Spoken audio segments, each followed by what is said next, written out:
We're here at the AQS Quilt Week in Grand Rapids, Michigan. I'm here with another winner, Cheryl See. Congratulations. Thank you. Cheryl won the Hand Quilted Award with this beautiful quilt. Thank you. You've used selvages in this quilt, but that isn't all that's on this quilt. There's lots of other things, isn't there? Yes, yes. All right. Tell me about it. I basically had a repurposing theme. So, in fact, on the back, because it's a two-sided quilt, it has handwriting, use it up, wear it out, make it do or do without. And it started with antique doilies that one of my patients had gifted me. I'm a hygienist. And the thickness of the doilies just lended itself to thicker embellishment. And so I used felt applique for the first time, which was fun. One of my favorite things is using the yarn and couching it down, but it was variegated in color and size, which I just had so much fun with. And just selvages, I've only seen quilts that used only selvages, and I like the fact that a selvage you normally throw away, and to just have bits of it, and that's the crazy part of selvages. Rococo is the crazy part of that. Well, and you didn't just use selvages. No. You've embellished the dickens out of these selvages. Yes. You've added rickrack and all kinds of embroidery and beads and... I thought that adding all of that would mean less embroidery, but instead it caused more opportunities for hand embroidery.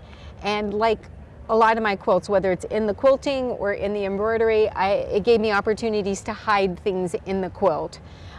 Whether it be different kinds of flowers or a pin cushion or ladybugs and hot air balloon, and it was just so much fun. A spider on my spider web. Yeah. So. Well, all right. And so the mechanics of doing this, how did you do like these big long strips of green? Mm-hmm. And so did you do those in a straight section and then cut them out? Yeah, once I drafted the size of triangle or flag shape that I wanted, then I just kind of hand sewed everything, but basically laid them all in a row and then trimmed it to size and did the bias edging. Yeah, so not a lot of drafting with this pattern. It was more just perseverance. Well, and so what's the symbolism of the circles that go all around the outside edge? The circles, well, again, kind of going with repurposing, what would be the cheapest way or be able to reuse? Why would I use a template when I could take coins and trace all the circles?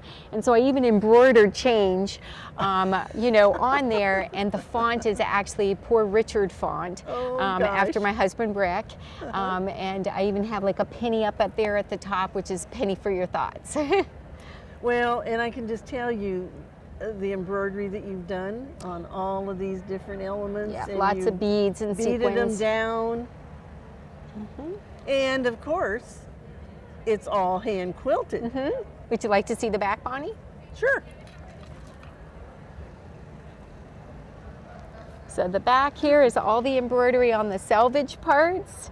And it's all that repurposing, use it up, wear it out, make it do or do without, and mixed up with other sayings like life gives you scraps, make quilts, repurposing. And then it's got little sequins and embroidery on it. Well, and you actually have to see this detailed quilting right here, because you know, if you do one line of quilting and then you do a second line of quilting, it gives you the hill and the valley, right? Yes. But look how close you stitch those. In that section. Yes. Yes.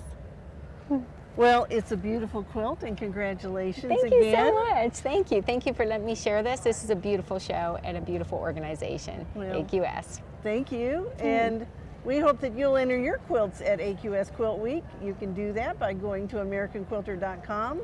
And better yet, they need to come to the show and see the quilts. Absolutely. So we hope we'll see you at an AQS Quilt Week sometime soon.